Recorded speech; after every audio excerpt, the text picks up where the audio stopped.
오늘 주께서 우리에게 주신 말씀은 신약성경 마태복음 28장 1절부터 10절까지입니다.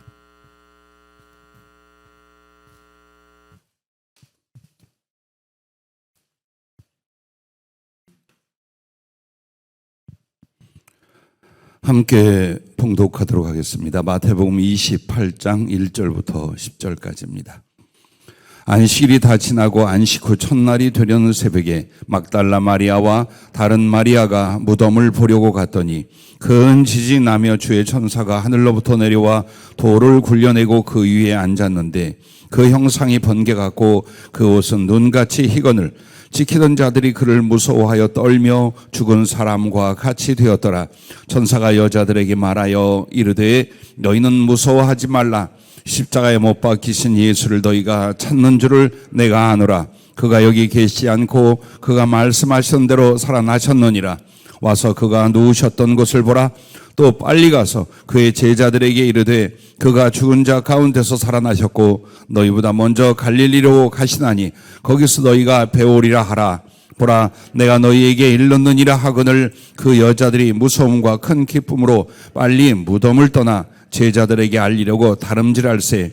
예수께서 그들을 만나 이르시되 평안하냐 하시거늘 여자들이 나아가 그 발을 붙잡고 경배하니 이에 예수께서 이르시되 무서워하지 말라. 가서 내 형제들에게 갈릴리로 가라 하라. 거기서 나를 보리라 하시니라. 아멘.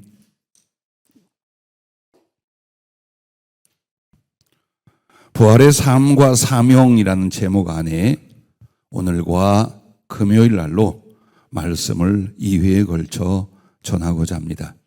오늘은 부활의 삶과 사명, 그리스도 안에서의 자유라는 제목입니다.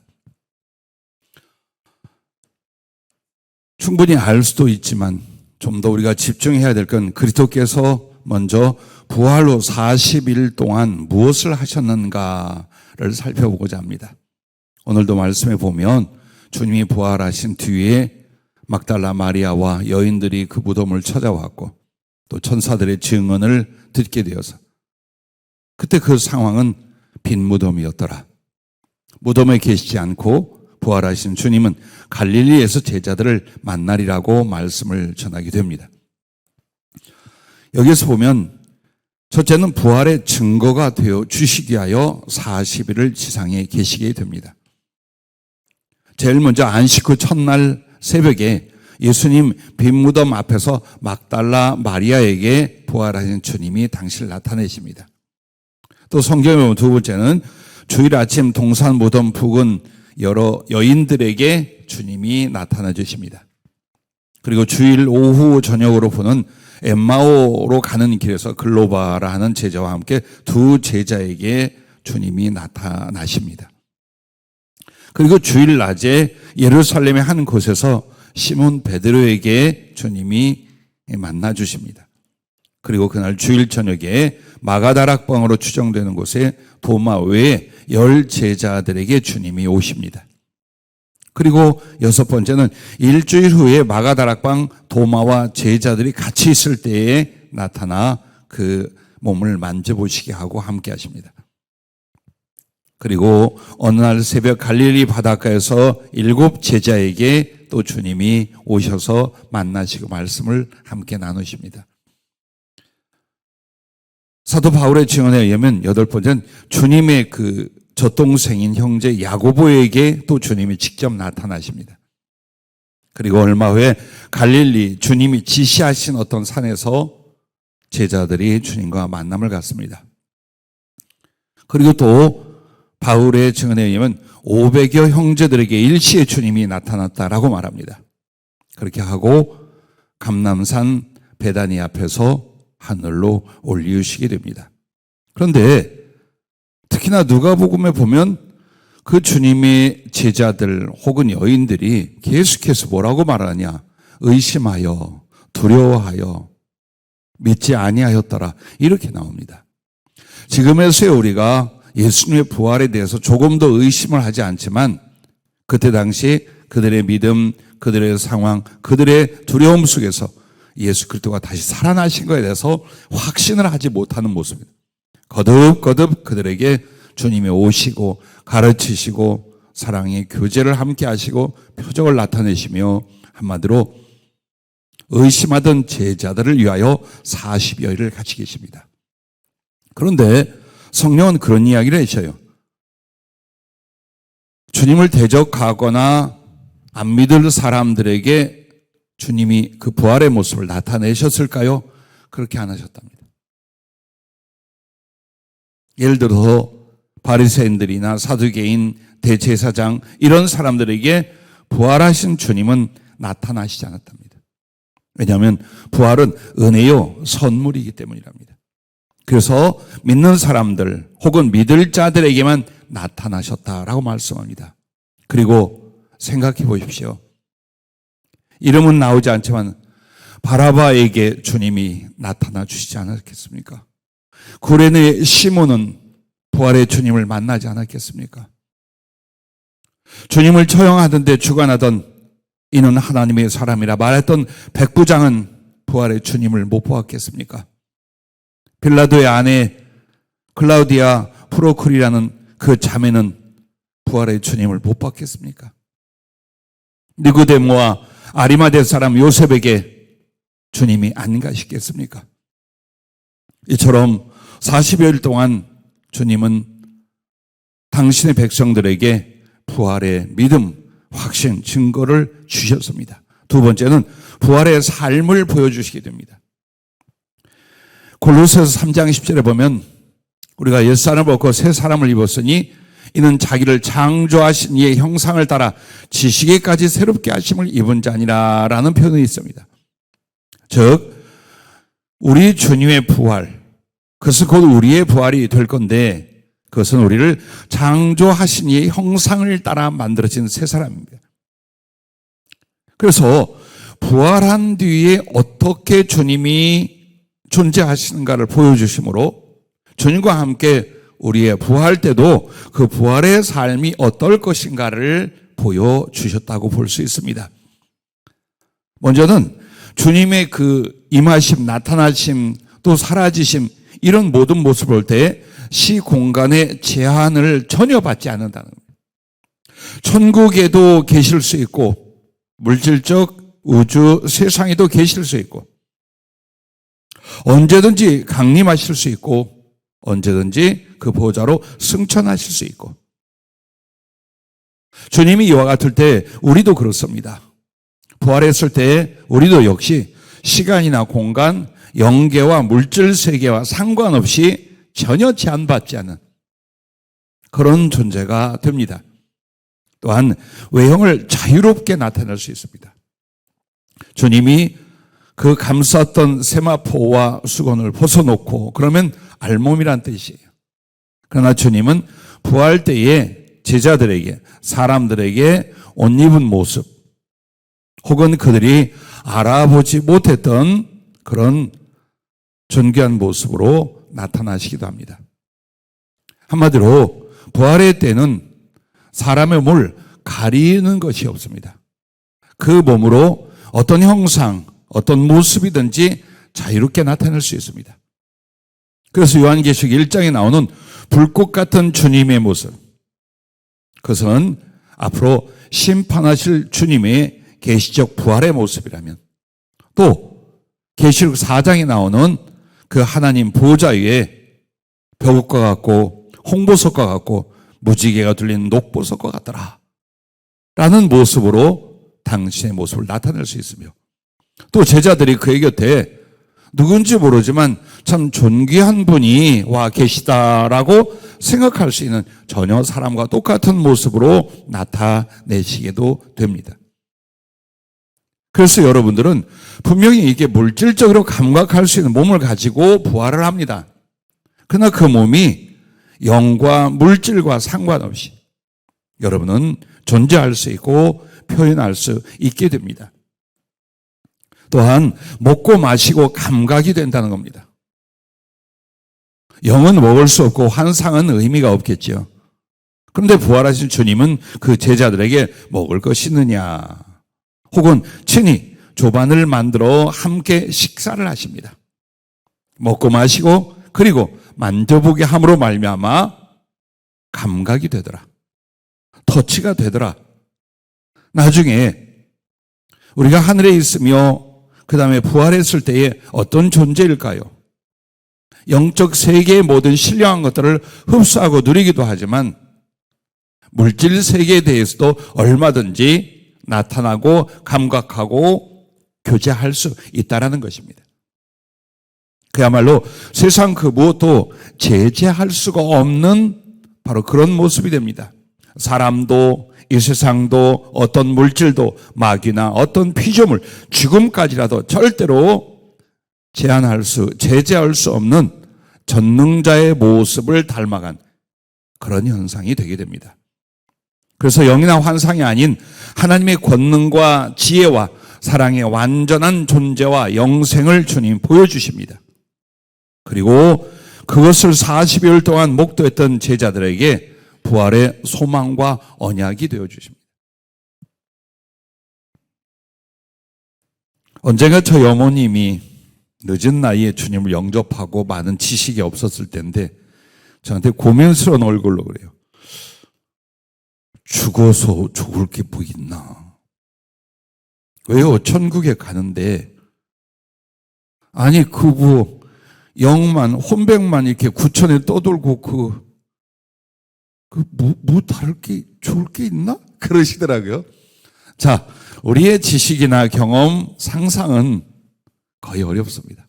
그러나 예수님이 부활하셔서 그 잠깐의 기사를 통하여 부활은 전능에 가까운 전지한 하나님의 사랑과 속성에 근접한 완벽한 존재가 되는 그걸 우리가 알 수 있게 됩니다.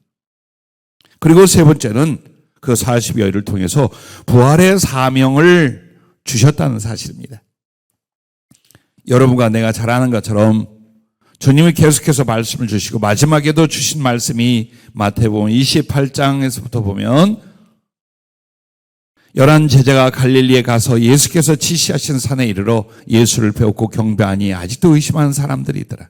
예수께 나와 말씀하여 이르시되 하늘과 땅의 모든 권세를 내게 주셨으니 그러므로 너희는 가서 모든 민족을 제자로 삼아 아버지와 아들과 성령의 이름으로 세례를 베풀고 내가 너희에게 분부한 모든 것을 가르쳐 지키게 하라. 볼지어다 내가 세상 끝날까지 너희와 항상 함께 있으리라. 이렇게 말씀을 하십니다.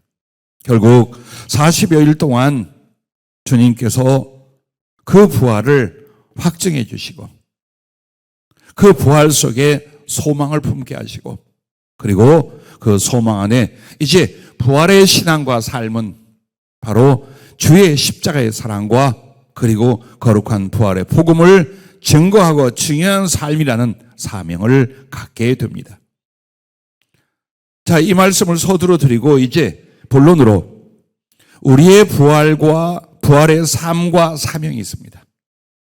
성령은 세 가지로 말씀을 했는데 분량상 오늘은 그 첫째 그리스도 안에서의 자유 부분을 다루게 되고 금요일 말씀 때는 성령으로 살고 복음으로 사는 삶에 대해서 말씀을 전하도록 그렇게 하겠습니다.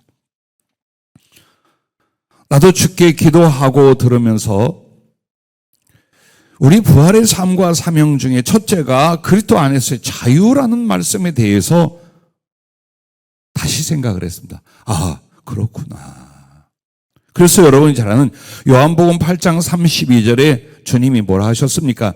진리를 알지니 진리가 너희를 자유롭게 하리라. 그렇게 말씀을 해요. 그리고 고린도 후서 3장 17절에 보면 주는 영이시니 주의 영이 계신 곳에는 자유가 있느니라. 이렇게 말합니다. 그런데 우리 성도들의 부활은 어떻게 이루어지냐? 로마서 8장 11절에 보면 예수를 죽은 자 가운데서 살리신 이의 영이 너희 안에 거하시면 그리스도 예수를 죽은 자 가운데서 살리신 이가 너희 안에 거하시는 그의 영으로 말미암아 너희 죽을 몸도 살리시리라.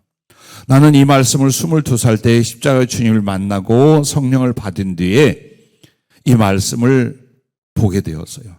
그리고 천천히 묵상하는데 얼마나 기쁘고 감사한지 울고 웃고 소리 지르고 몇 날 며칠을 보낸 기억이 나요. 죽음의 두려움과 상처를 막 벗어나 주님을 만났어요. 근데 그 주님이 당신이 나를 위해 죽으시고 살아났을 때에 그 죽으심과 살아나심이 누가? 아버지의 영, 주의 성령으로 말미암아 부활하셨다는 거예요. 그렇게 죽음 가운데 살리신 주의 성령이 오늘 주님을 믿음으로 말미암아 우리에게 주어졌고, 우리 죽을 몸도 그 부활의 영, 부활을 시킨 그리스도의 영, 성령으로 말미암아 부활이 될 것이다. 그런데 나는 이런 증거와 이런 믿음 안에서 성령을 받았어요. 그렇다면 내가 육체적인 변화를 경험하지 않아도, 또 내 환경과 처지가 바뀌지 않아도 이미 내 안에 성령으로 말미암아 부활의 생명, 부활의 거룩한 언약이 들어와 있다는 거예요. 그것을 깨달았을 때 얼마나 기쁘고 신이 나든지 소리를 지르길, 나는 안 죽어, 나는 안 죽어, 그렇게 소리쳤어요. 나는 죽어도 다시 살아. 정말 그 부활의 생명, 그리고 그것을 소유하는 확신이 얼마나 거룩한 기쁨과 힘을 주었던지 벌써 40여 년이 지났는데 아직도 가슴에 생생하고 언제나 눈을 감으나 뜨나 그 은총을 기억을 합니다. 그런데 여기서 보면 주님이 우리에게 주신 그 말씀과 진리도 우리를 죄라든지 죽음이라든지 노예되고 종되고 묶여버린 것에서 자유하게 할 뿐만 아니라 하나님의 성령도 우리를 자유하게 한다는 거예요. 그러면 그 성령으로 말미암아 부활하는 그 부활은 무엇인가? 모든 것으로부터의 하나님의 자유, 하나님과 같은 자유를 주시는 것이 바로 부활이랍니다. 그래서 성도들이 부활을 했을 때 그 삶이, 그리고 그 사명에 대하여 그리스도 안에서 자유하고 성령으로 살고 그 다음에 복음을 증거하는 삶, 세 가지를 말씀하셨는데, 오늘 본문 말씀에서 보면은 주님이 어디서 여인들을 만나는가? 무덤 앞에서예요. 즉 주님은 사흘간 당신의 목숨을 우리하여 던져주시고 죽으신 뒤에 그 몸이 무덤에 있었습니다. 그러면 이 무덤은 죽음에 대한 상징이에요. 즉 모든 것에서 옥에 갇힌 것과 같고 사슬에 묶인 것과 같고 억압을 받는 것과 같고 제한을 당하는 것과 같습니다.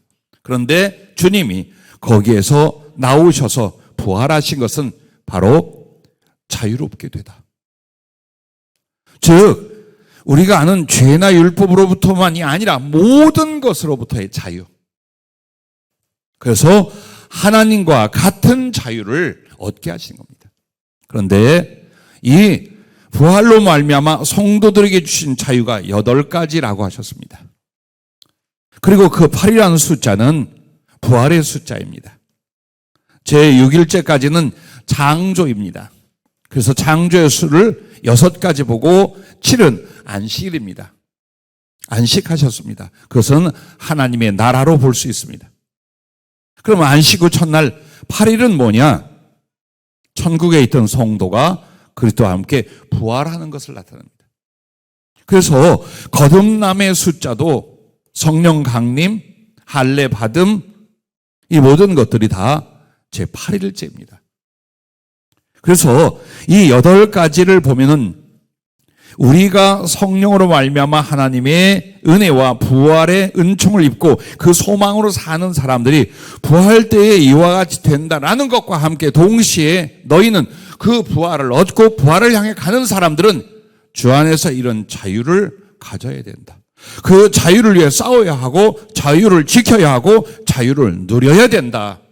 그래서 부활의 삶과 사명이 동시에 그리스도 안에서 자유라는 말씀에 있다라는 것입니다. 그러면 그 첫째가 무엇입니까? 죄에 대하여 자유케 됨입니다. 그리스도께서 십자가에 달리시고 부활하심으로 우리의 죄를 씻으시고 영원히 처리를 해주십니다. 인간은 시작부터 범죄하게 되어 그 죄의 세력이 우리에게 들어와 있습니다. 그러므로 태어나면서 자기의 창조주를 전혀 알지 못하며 진리를 파악하지 못합니다. 하나님의 형상의 선한 작은 그림자도 있지만 본질적으로 하나님을 대하여 죄인이요 그리고 선에 대하여 악에 속한 것이 여러분과 나의 모습들이었습니다. 그런데 예수 그리스도의 십자가의 죽으심과 그 부활로 말미암아 여러분과 나는 죄에 대하여 죽고 의에 대하여 살고 하나님께 대하여 살아있는 자로 여기라는 말씀을 받게 됩니다. 한마디로 전에는 죄를 죄라 여기지도 않았고 죄를 벗으려고도 안 했습니다. 아니, 죄에 묶이고 죄가 우리를 사로잡아 이끌어 죽음과 심판으로 끌고 갔었습니다. 그러면 성령 임하시고 그 부활의 은총과 소망을 갖게 됐을 때 여러분에게 어떤 일이 일어났습니까? 여러분은 증언하실 수 있어야 됩니다. 여러분의 삶에 부활의 새로운 것이 시작된 것을 여러분은 기억하고 계셔야 됩니다. 무엇보다도 여러분은 죄와 싸울 수 있게 되었습니다.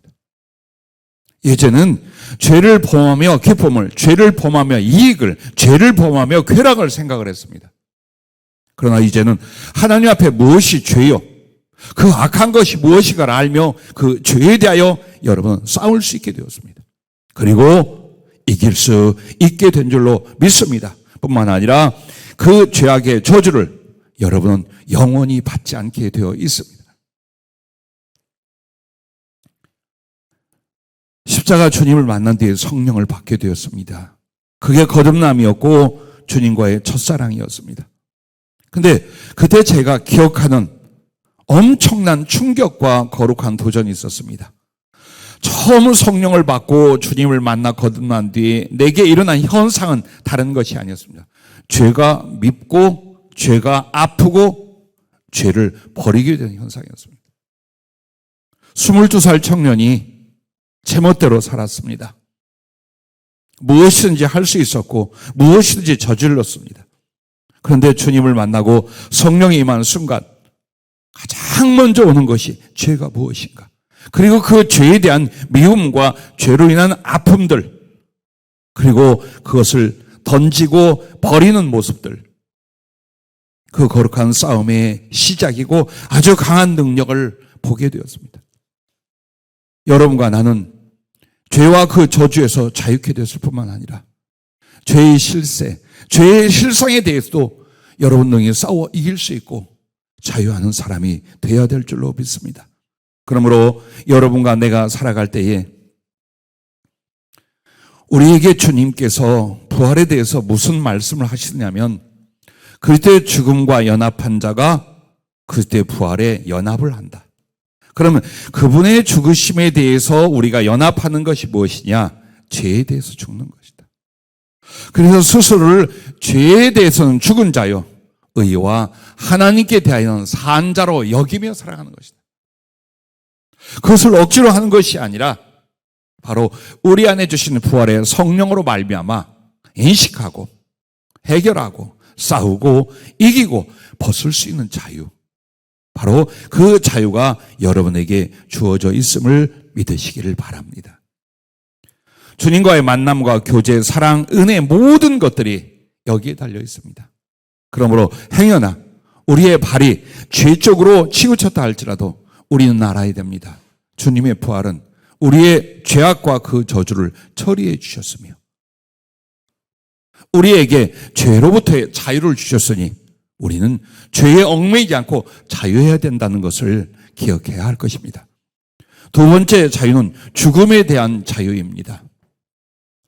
자, 부활이라는 것이 무엇입니까? 사망을 이긴 증거입니다. 우리가 죄로 말미암아 죽음이 왔고 그 죽음은 육신적 죽음만이 아니라 영원히 지옥에 던져지는 심판으로 이어지게 됩니다. 사람은 진리를 알기 이전에도 가장 두려워하는 두려움이 죽음에 있었습니다. 아니, 두려움 자체가 죽음으로 말미암은 것입니다. 그런데 이 죽음을 주님이 갚아주시고 이기심으로 말미암아 부활을 하셨습니다. 우리 범죄함을 위하여 예수님은 내어준 바가 되었고 우리를 의롭다 하시게 하여 주님은 살아나신 것처럼 그 부활은 바로 우리가 묶여있는 그 사망으로부터의 자유, 이김을 주신 증거입니다. 그래서 부활의 모습은 어떤 것이냐? 하나님께서 우리를 창조하심과 구원의 궁극적인 형상이라고 했습니다. 만약 여러분과 내가 아담으로부터 죄를 이어받지 않았다면, 아담이 범죄하지 않았다면 인류는 어떻게 되었을까요? 산채로 부활 형상으로 거룩한 진보를 이루게 되어 있었습니다. 즉 죽음을 보지 않고 부활체로 가는 것이 하나님의 창조의 목적이었습니다. 그러나 그 창조한 것이 실패하는 것처럼 인류는 죄 가운데 빠졌습니다. 그러므로 재창조를 위하여 주님께서 이 세상에 오시고 그 십자가와 부활을 통하여 우리에게 부활의 생명을 주셨습니다. 그래서 우리가 그 부활을 입을 때는 바로 창조의 목적이며 구원의 궁극적인 형상이 바로 부활의 모습이에요. 즉 한마디로 죽음과 상관이 없는, 죽음을 넉넉히 이긴 영생인 것입니다. 그래서 하나님의 생명을 누리게 되고 죽어도 다시 하는 영생의 언약과 소망이 바로 부활인 줄로 믿으시길 바랍니다. 그러므로 여러분은 죽음에 대해서 자유하십니까? 나는 가끔 웃으면서 이런 이야기를 나눕니다. 오늘이라도 주님이 여러분을 데려가신다면, 시간이 지금 눈을 마주치면 좀 그렇죠. 시간이 어느 쪽, 이쪽으로 할까? 시간이 오늘뿐이라면. 그러면 대부분 이렇게 말합니다. 그건 안 됩니다. 왜? 주 앞에 부끄럽습니다. 해놓은 게 없어서. 그렇게들 말해요. 그래서일까요? 죽음에 대한 자유를 아직 못 가져서 그럴까요? 나는 여러분이 질병이나 사고를 당하여 육체가 연약했을 때에 치료하려는 것 당연하다고 봐요. 치료를 위해서 기도하는 것 합당하다고 봐요. 그러나 두려워해서는 안 됩니다. 내 몸이 늙어가는 것과 병약해지는 것, 그것은 무엇을 말합니까? 죽음이 올 거라는 거예요. 그런데 그 죽음이 막막하고 두려운 것으로 느껴집니까? 아니면 모든 인생의 죄와 수고와 이 아픔을 다 내려놓고 그렇게 평생에 사랑하고 그리워던 주님을 만나는 거룩한 복된 시간으로 여겨집니까? 그 자유를 주시려는 거예요. 죽음에 매여 벌벌 떨며 고통과 두려움으로 살아가는, 안 죽으려고 몸부림을 치던 여러분과 나에게 주님 부활, 우리의 부활은 그것으로부터 자유하게 만드는 것입니다. 그런데 이 자유는 여러분의 의식 속에서 먼저 일어나야 됩니다. 내 몸에 일어난 현상이 중요한 게 아닙니다. 내 믿음, 내 영혼, 내가 인지하고 새기고 있는 나의 인식 속에서 죽음에 대한 자유가 일어나야 됩니다. 그래서 여러분과 나에게 죽음이란 무엇입니까? 벌벌 떨고 묶이는 대상이 이제는 아닌 줄로 믿습니다. 오히려 그리스도를 위해서 사는 삶이니 우리의 죽음은 아름다운 죽음이 될 것이요, 그리스도를 만나게 되니 소망의 죽음이 될 줄로 믿습니다. 고린도전서 15장 51절부터 보면 이렇게 말합니다. 보라, 내가 너희에게 비밀을 말하노니 우리가 다 잠잘 것이 아니요 마지막 나팔에 순식간에 후련히 다 변화되리니 나팔 소리가 나매 죽은 자들이 썩지 아니할 것으로 다시 살아나고 우리도 변화되리라. 이 썩을 것이 반드시 썩지 아니할 것을 입겠고 이 죽을 것이 죽지 아니함을 입으리로다.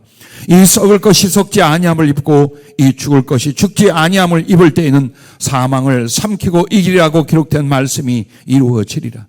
사망아, 너의 승리가 어디 있느냐? 사망아, 내가 쏘는 것이 어디 있느냐? 우리 주 예수 그리스도로 말미암아 우리에게 승리를 주시는 하나님께 감사하노니, 그러므로 내 사랑하는 형제들아, 견고하고 흔들지 말며 항상 주일에 더욱 힘쓰는 자들이더라. 이는 너희 수고가 주 안에서 헛되지 않은 줄 알미라. 아멘. 생명으로 사망이 삼킨 바 되다. 그렇습니다. 여러분과 나는 어느 날 육체를 벗을 것입니다. 그것은 두려움과 고통이 아닐 것입니다. 황홀한 평안과 그리스도를 향한 사랑의 시작, 그 소망의 성취가 될 것입니다. 부디 살아가면서 이 몸뚱이 목숨, 이것이 좀 더 잘 살고 못 살고 죽고 삶, 그것부터 자유하십시오. 죽음은 우리에게 어떻게 사냐를 통해서 우리 주님을 향한 무엇입니까? 당신을 만나는 길입니다. 세 번째는 주님이 주신 부활을 인하여 우리에게 자유를 주신 부분이 율법에 대한 자유입니다. 율법은 죄와 의를 가르치고 또 죄에 대한 하나님의 심판과 근거에 절대 변개치 못할 하나님의 법입니다. 하나님 당신조차도 그 법을 거스르지 아니하십니다. 그러나 예수 그리스도의 십자가와 부활은 하나님 백성들이 받을 율법의 정죄와 저주와 심판을 대신 당해 주시고 율법의 요구를 만족시키신 바 되사 영원한 의의 옷을 입혀 주신 것입니다.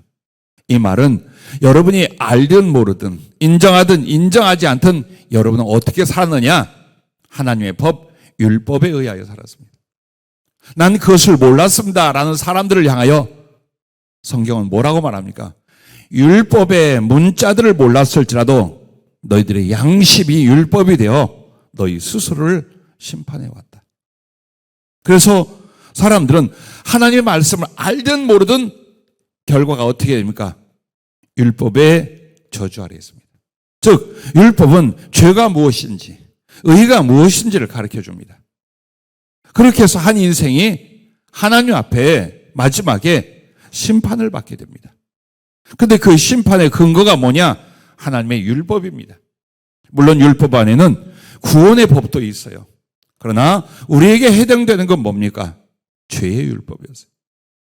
그래서 정죄를 받고 그 다음에 그 율법에 명시되어 있는 죄를 범한 사람이 받는 저주가 있습니다. 슬픔이며 고통이며 질병이며 죽음이며 허무며 무지며 그리고 지옥에 던져지는 것들. 즉 여러분이 고통스럽고 싫어하는 모든 것들은 다 어디서 왔느냐? 율법의 저주로 말미암아있습니다. 그리고 만약 구원을 얻으려 한다, 하나님께 나아간다면 그 율법을 예전부터 마지막까지 단 하나도 거스르지 않고 다 지켜야 됐습니다. 도저히 불가능한 일입니다. 이미 우리는 죄인이요 죄의 값을 치를 수가 없어. 율법의 정죄와 저주 가운데 있었습니다. 그런데 이 율법의 저주에 있어 심판받고 지옥 갈 우리를 위하여 주님이 오셔서 율법의 요구를 만족을 시켰다는 말이에요. 즉 죄인이 여러분과 나를 구원하는데 율법 요구하는 두 가지가 있습니다. 죄에 대해서 갚아라예요. 저들이 지은 죄, 저가 지은 죄를 구원하려면 대신 갚아라. 그 저주를 대신 당해라 이 말입니다. 그래서 주님이 그토록 고통스러운 괴로움과 고문과 능력을 당하시고 십자가에서 지옥의 형벌까지 당해주시고 죽음을 우리를 위해 당해주셨어요. 두 번째는 그리고 나고 평생에 순종을 해야 돼요. 그게 율법의 요구예요. 그 순종조차도 우리는 못합니다. 그래서 주님이 33사년의 생애를 통하여 하나님께 완전히 순종함으로 말미암아 율법의 순종의 요구도 우리를 대신하여 이루어졌다는 사실을 아셔야 합니다.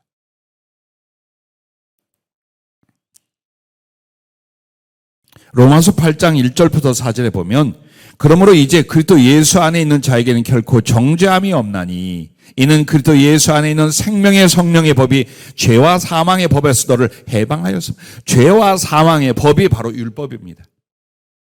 그 율법에 의하여 정죄받고 죽게 되고 지옥에 던져지게 되는 것입니다.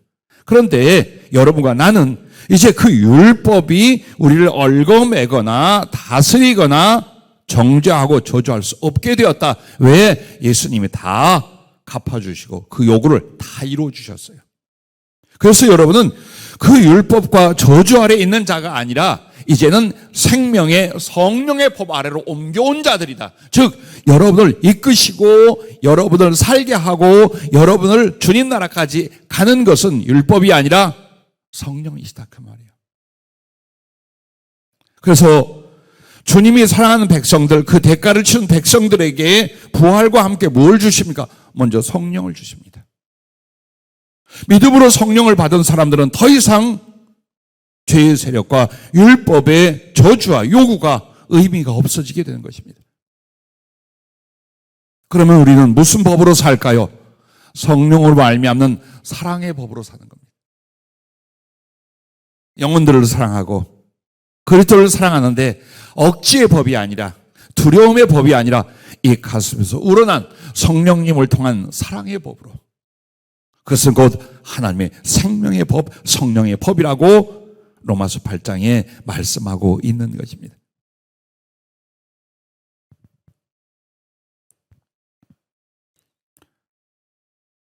고린도전서 15장 56절부터 57절에 보면 사망이 쏘는 것은 죄요, 죄의 권능은 율법이라 이렇게 말합니다. 이 말은 사망이 우리에게 온 것은 죄로 말미암아 왔다. 그리고 그 죄의 어떤 권세는 하나님의 율법으로 주어진 것이다, 이 말이에요. 그러나 그또 예수 주님의 죽으심과 부활하심, 그 부활을 우리에게 주심으로 말미암아 어떻게 됩니까? 우리 주 예수 그리스도로 말미암아 우리에게 승리를 주시는 하나님께 감사하노니. 그렇습니다. 그 율법은 절대로 변하지 않습니다. 그 율법은 우리를 정죄하고 심판하고 저주합니다. 그러나 이제는 그 율법으로부터 여러분은 자유하고 이기는 자가 되었음을 믿으시길 바랍니다. 오직 여러분 안에 있는 성령님을 통한 하나님을 사랑하고 영혼들을 사랑하는 거룩한 법으로 살아갈 수 있기를 바랍니다. 네 번째 자유는 육체의 욕망에 대하여 자유해졌습니다. 사람의 몸은 그냥 만져진 육체, 감각하는 육체가 아니라 여기에 소욕이 있습니다. 욕망이 일어나게 됩니다. 부활은 성령으로 말미암아 이루어지고 성령의 내주하심으로 우리는 이제 살아가게 됩니다. 그러므로 육체의 욕망의 노예로 살던 인생이 성령의 거룩한 열망과 예수 그리스도의 성품에 참여케 하시게 됩니다. 그러므로 예전은 육체의 소욕과 욕망에 복종하여 살던 우리들이 이제는 그 육체로 성령께 복종하고 우리의 소욕은 육체의 소욕이 아니라 바로 그리스도와 그의 나라를 사모함이 되게 된 줄로 믿습니다. 이것이 자유입니다. 몸뚱이가 원하는 것, 몸뚱이에서 일어나는 필요와 욕망에 붙잡혀 살아왔습니다. 벗어나지를 못합니다. 그 아픔, 그 고통, 그 두려움, 그 좌절, 그 허무, 인생을 살면서 겪었죠. 그러나 주께서 부활을 인하여 주신 우리의 성령, 그 성령이 우리 안에 계십니다. 그리고 우리에게 새로운 소욕과 거룩한 욕망을 주십니다. 그게 바로 예수 그리스도의 성품이요 하나님의 속성이 이 죄인의 욕망 가운데, 성품 가운데 자리를 잡게 됩니다.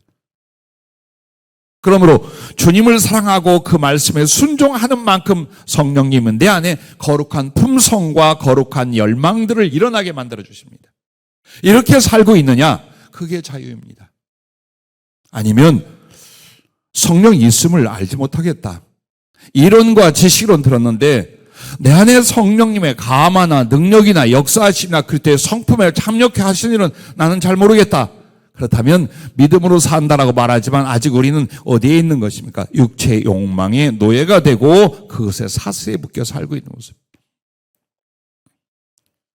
나는 여러분들이 나와 함께 예전의 모습, 예전의 삶에 대한 철저한 절망을 겪고 오셨어야 합니다. 주님의 은혜가 무엇이며 구원이 무엇이며 부활로 말미암은 그 소망이 무엇인가를 아는 것은 예전 내 삶에 대한 철저한 아픔, 좌절, 절망을 겪고 난 뒤에요. 살만하더라. 인간이 다 뭐 그렇게 사는 거지. 절대로 자유하지 못합니다. 똑같은 방식, 똑같은 인식, 똑같은 가치관. 그것이 바로 노예되고 종되고 묶여 사는 모습이에요. 이제 주 안에서 부활을 위하여 성령을 주셨는데 그 성령님은 이론이 아니라 이 말이에요. 혹은 어떤 표적적 현상이 아니라 그 말이에요. 그리스도의 품성이요 인격이죠.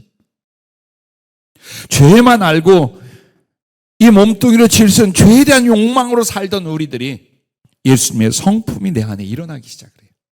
그리고 거룩함을 사랑하게 되고 선한 것을 기뻐하게 되고 그렇게 하면서 나의 육신을 가지고 성령께 복종하며 하나님의 사랑에 헌신되도록 살아가는 이것이 바로 부활로 말미암은 육체 욕망에 대한 자유인 줄로 믿습니다. 그래서 내 안에 몸뚱이가 원하는 욕망이 아니라 예수님을 사모하고 그 나라를 갈망하는 그 사모함, 그것이 바로 성령의 소욕, 나의 열망이 되게 되는 것입니다. 그러한가 아니한가 살펴보십시오. 대신 어느 나무에 물을 주느냐가 그 나무가 잘 자라납니다. 계속해서 육체의 소욕에, 육체의 욕망에다 물을 줄 것이냐, 내 안에 주신 부활의 성령님께 나의 영혼의 물을 부어드릴 것이냐.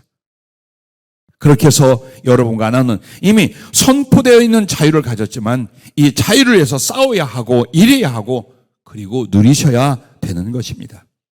이게 바로 부활의 삶이며 부활의 사명이라는 것입니다.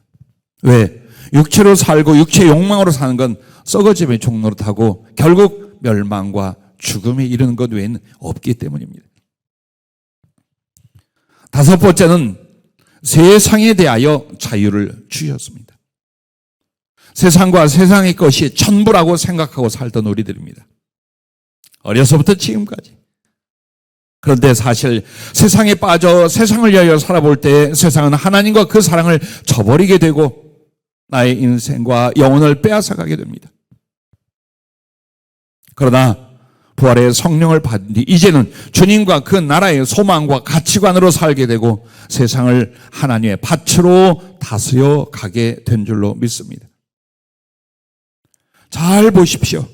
여러분이 무엇을 하고 있는지. 그리스도의 부활을 부활절로 기념하는 것이 아닙니다.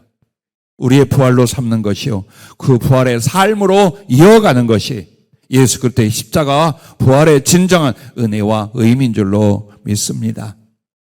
그런데 여러분 보세요. 세상이 도대체 무엇입니까? 이 세상에 있는 것들이 무엇입니까? 너무나 필요해요.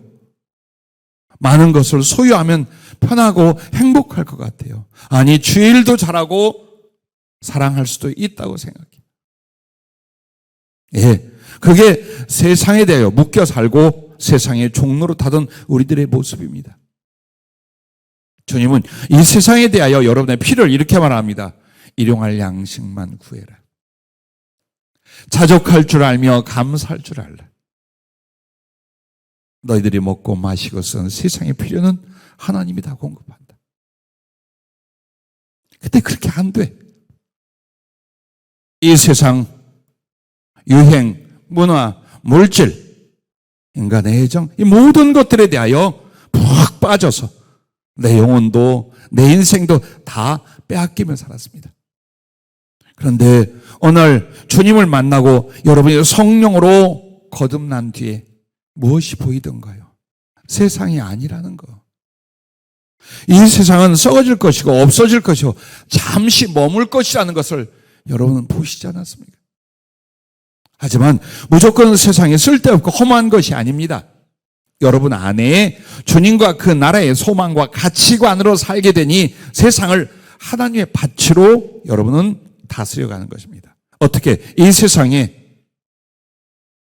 하나님의 생명을 뿌리고 복음을 전하고 하나님께 영광 돌릴 씨앗을 뿌리는 거예요. 그걸 위해 세상을 사는 거예요. 조금 더 잘 살고 조금 더 먹고 마시고 조금 더 벌고 조금 더 누리고 이게 아니라 그 말이에요.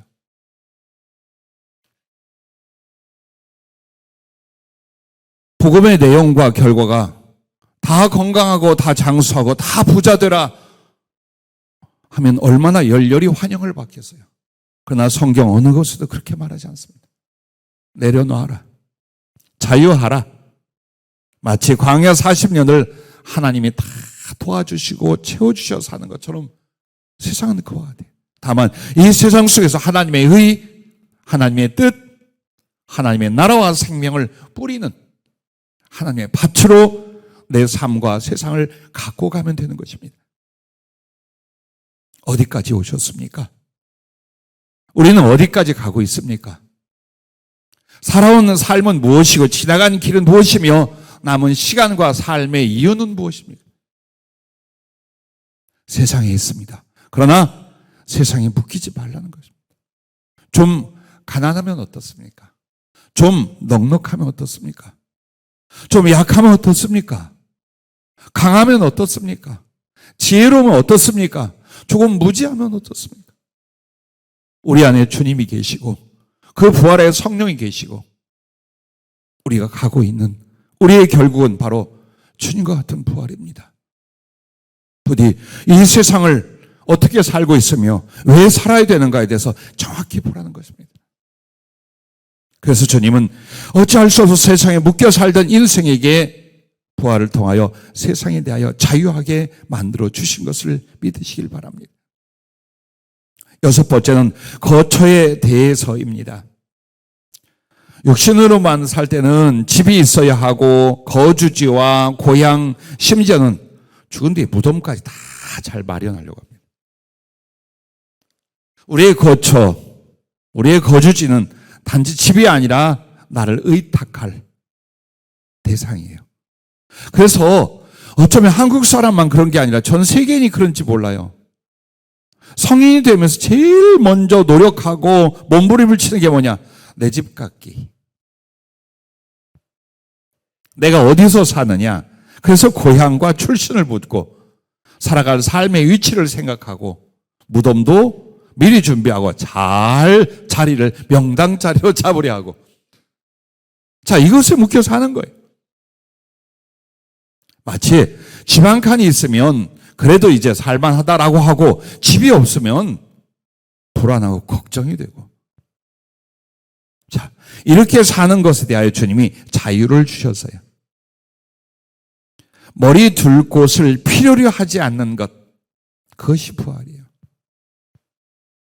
이 세상에서 머리 둘 곳도 없다 하신 주님, 참 처량하고 슬픈 이야기로 들리지만 부활의 주님께서 머리 둘 곳이 없다는 건 필요가 없다라는 거예요. 집이 필요하겠습니까? 성전이 필요하겠습니까? 이 땅이 필요하겠습니까? 아니, 필요 없어요. 왜? 영원한 처소, 영원한 집은 그 부활의 몸이에요. 그리고 만약 그 부활의 몸이 활동할 거처라면 천국이에요. 여러분은 그렇게 살 사람들. 그러므로 좀 불편하다 할지라도 주눅 들지 말고 이상한 가치관 만들어가지고 세상과 물질위하여 살지 말고 여러분은 앞으로 가야 될 본향도 천국이며 나의 영원한 거처 초소는 부활의 몸이다. 이 장막집 벗고 나면 사람이 만들지 않은 하나님의 손으로 지어주신 천국과 부활의 몸이 우리의 거처요, 우리의 집이요, 영원한 안식처가 될 줄로 믿으시길 바랍니다. 그래서 여러분과 나를 어떻게 살라고요? 세상에서는 나그네로 외국인으로 사는 거예요. 아브라함이 그리고 그의 후예들이 유목민으로 텐트, 장막 하나 가지고 가서 집을 지을 수 있었어요. 바벨론 쪽 옛 고향의 영광과 안식처로 돌아갈 수 있었어요. 그러나 절대 집을 갖지 않았어요. 그 이유는 자기의 본향과 집은 하늘나라라고 사모하고 믿고 산 사람들이에요. 오늘 여러분들에게 텐트 생활하라고 합니다. 돈 더 들어. 마음을 그리하시라는 거예요. 언제든지 둘둘 말아서 떠날 준비하는 거예요. 이 육신의 장막 혹은 우리가 사고 세든 집, 거주지 거기에 의미를 두지 말라는 거예요. 여러분과 내가 애를 쓰고 수고한데 떠나갈 때는 빈손으로 갑니다. 물질적이고 세상적이고 아무것도 의미가 없을 것입니다. 그러므로 여러분의 믿음 안에 초소를 만드십시오. 육체와 육체의 삶에는 그냥 장막으로 사는 거예요. 그런데 그 장막이 어떤 것이냐? 내 몸뚱이가 장막이야. 이 몸뚱이 쇠해지고 늙고 벗어버리고 나면 영원한 도성 하나님의 나라와 그 부활의 몸이 우리에게 주어질 것을 믿으시기 바랍니다. 일곱 번째는 사랑에 대한 자유를 주셨다고 하셨습니다. 잘 봐봐요. 사람은 사랑에 목숨을 걸고 있어요. 사랑이 삶의 이유이고 행복이라고 생각을 합니다. 근데 결국 그래서 가까이 있는 내 혈육을, 가족을 사랑하며 점점점 퍼져 나갑니다. 하지만 육신적이며 정욕적이며 이기적인 사람의 사랑들, 아파하고 미워하고 죽고 죽이기까지도 합니다. 어찌하지 못하는 집착의 고뇌를 가져다 줄 뿐이었습니다. 그래서 압니다. 어느 대사처럼 나는 사랑을 믿지 않아. 상처를 많이 받고 아픈 사람들은 그렇게 막 나는 사랑을 믿지 않아. 예, 그게 어떻게 보면 우리에게 필요하지만 우리를 가둬버리고 우리를 노예로 만들어버리는 거예요. 그런데 이제는 주님과 그의 사랑으로 사랑의 대상과 목적과 방법과 영혼을 갖게 된 줄로 믿으시길 바랍니다. 자, 나의 사랑은 예수님이에요. 그분의 사랑으로 충만해요. 그분의 사랑으로 만족해요. 그러므로 나도 사랑하는 바가 예수님이에요. 동시에 어떻게 사랑할 거냐? 사람들을 사랑하는 거예요.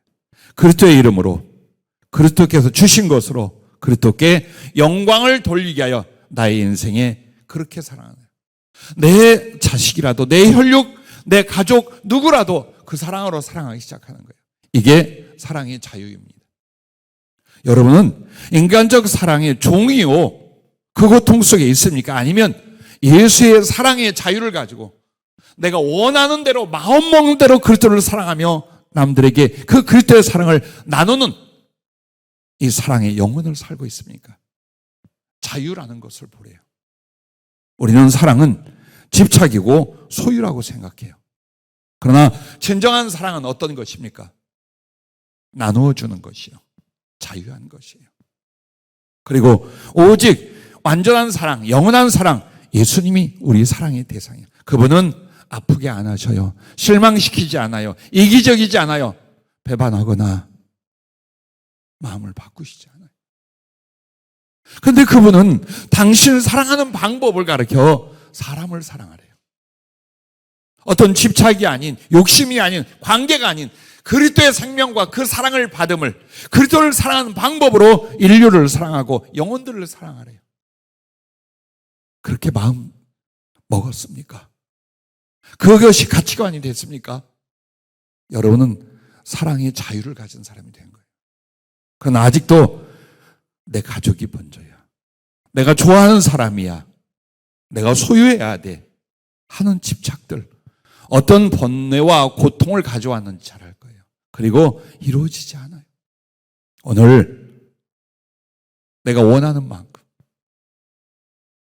내가 하고 싶은 만큼 주님을 사랑하고 영혼들을 사랑하는 것, 이것이 바로 부활로 말미암은 사랑의 자유랍니다. 하늘에서 여러분과 나는 어떻게 살까요? 하나님의 전능하심, 그 전지하심을 갖게 됩니다. 하나님의 모든 지혜와 하나님의 모든 능력이 나의 것이 됩니다. 그러나 방법과 목적은 서로 사랑하기 위한 거예요. 빼앗는 것이 아닌, 소유하고 집착하는 것이 아닌, 미워하고 배반한 것이 아닌, 오직 거룩한 사랑으로 주고 나누고 함께 누리는, 그날을 위하여 조절하십시오. 여러분은 사랑에 대해서 자유하셔야 됩니다. 그러기 전까지는 여러분을 그 억제이고 있는 인간적이고 육신적인 사랑들이 얼마나 아프게 하는지, 우리를 진리와 성령 안에서 거꾸로지게 하는지 잘 아실 것입니다. 주님은 여러분을 사랑합니다. 그래서 우리는 사랑을 알게 되었고 사랑을 하기 시작하게 되었습니다. 내게 작은 아픔이 있다면 이것입니다. 내 마음에 주님을 향한 사랑의 소원이 있어요. 이렇게 사랑하고 이렇게 사랑해드리고 싶은. 그런데 자꾸만 육신과 세상과 환경 따위에 얽매이는 걸 봐요. 벗어나고 싶어요. 벗어나는 건 관계없는 게 아니라 내가 그리스도를 사랑하는 만큼 사랑하는 거예요. 제약받지 않는, 제한되지 않는, 죽음으로써 사랑했다면 그렇게 하는, 이것이 바로 부활의 소망과 은혜를 입은 여러분의 사랑의 자유주심이라는 것을 믿으시길 바랍니다. 마지막 8번째는 미래에 대하여입니다. 우리는 왜 힘들어하고 답답해하고 두려워할까요? 내일 일을 몰라요. 잠깐 뒤의 일을 몰라요. 내일은 어떨까? 오늘보다 나을까? 나는 어디로 가나? 내가 늙으면 죽은 뒤에는 사람의 가장 큰 두려움은 잠시 후부터 미래를 알 수 없다는 것이죠. 그러나 예수 그리스도의 부활을 인하여 그분의 사랑과 인도하심, 나를 위한 계획과 도우심, 양육되어 사랑과 충성을 다 이루고 나면 천국과 부활이 우리의 미래라는 사실 잘 알게 된 줄로 믿습니다. 내일 무엇을 할 것이냐? 모레 어디 있을 것이냐? 나의 장래, 나의 영혼은 어떨까? 이젠 다 알잖아요. 그리고 그것을 경험해 가잖아요. 또 그 거룩한 미래를 위하여 여러분은 만들어지고 받쳐지고 달려가고 있잖아요. 자유하세요. 내일 일 걱정하지 말아요. 앞으로 어떻게 될 것인가 너무 계획하지 말아요. 노후를 준비하자는 말, 보험도 들지 말라는 말, 이 뜻이 아니에요. 걱정하고 두려워하지 말라. 왜? 우리의 미래는 이미 우리에게 알려졌고 우리는 그 미래를 부여안고 미래를 향하여 가고 있는 사람들이잖아요. 그러므로 여러분 늙어가는 것이 아니라 여러분은 성숙해가는 것입니다. 여러분은 죽어가는 것이 아니라 하나님의 생명에 참여하고 있는 것입니다. 그리고 사람이나 세상으로부터 버려지는 게 아닙니다. 하나님의 사랑의 양육 안에 있다는 것을 잊지 마시길 바랍니다. 어느 순간에도. 그리고 우리의 끝과 마지막은 세상이나 마귀나 현상이나 사고나 인간에게 달려있지 않습니다. 그분이 우리로 하여금 사랑과 충성을 다 이룰 때까지 끊임없이 은혜를 주시고 연단하시고 양육을 하십니다. 그리고 내가 하나님 앞에 그 사랑과 충성을 다 이룰 수 있을 때까지 미래를 위하여 끊임없이 도우시고 보호하시고 채우시고 이끌어 가십니다. 그리고 그 마지막 한계점에서 주님 어때요? 고생했다. 수고했다. 하고 여러분과 나를 데려가십니다. 그러므로 여러분은 지금 사는 게 장래 형상의 씨를 뿌리고 계신 거예요.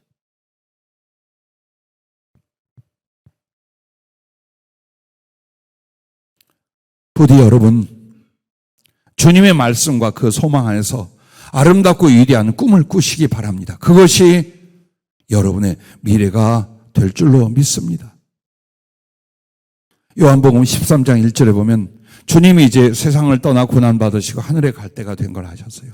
자기 사람을 사랑하시되 끝까지 사랑하시되 어느 한순간에도 주님은 여러분과 나누어짐이 없어요.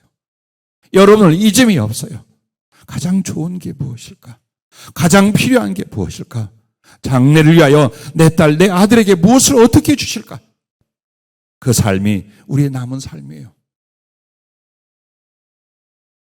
그래서 요한복음 14장 1절부터 보면 나중에 하늘의 거처, 부활 몸의 거처를 예비해 놓으시면 데리러 오시겠대요. 우리가 떠나가는 날도 그것일 거예요. 그래서 부디 여러분과 나 이젠 내 모든 신앙과 삶의 초점을 어디에 둬라? 주 안에서 부활함에 두시기 바랍니다. 나는 빌립보서 3장의 사도 바울이 그 주님 부활에 참여하게 하여 자기의 유익하던 것, 좋아하던 것 다 배설물처럼 버렸다 그래요. 모든 거 다 버렸어. 어떤 주님의 고난과 죽으심을 알려하고 거기에 참여하게. 왜?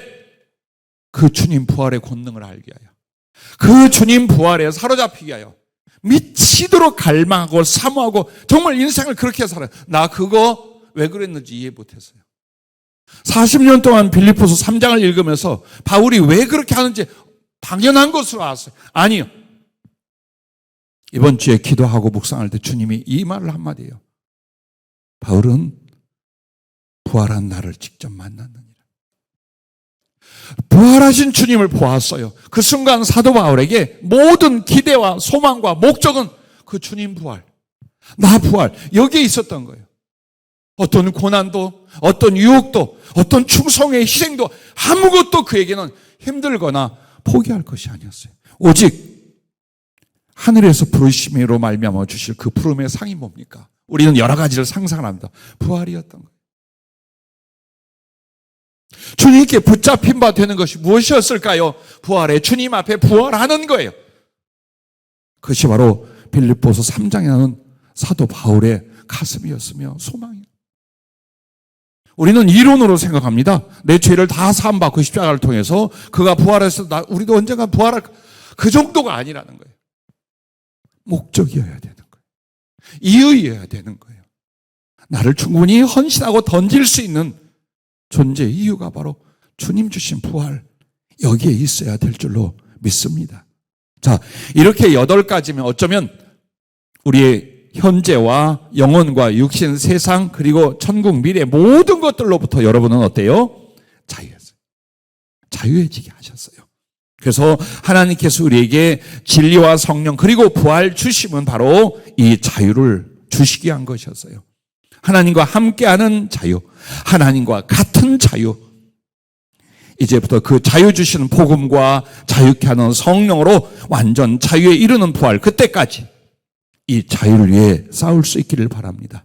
이 자유를 위해서 일할 수 있기를 바랍니다. 그렇게 누려갈 수 있기를 바랍니다. 그것이 장래의 부활의 시가 되고 길이 되는 심령과 삶의 첫 부활이라고 말씀하셨습니다. 기도하겠습니다.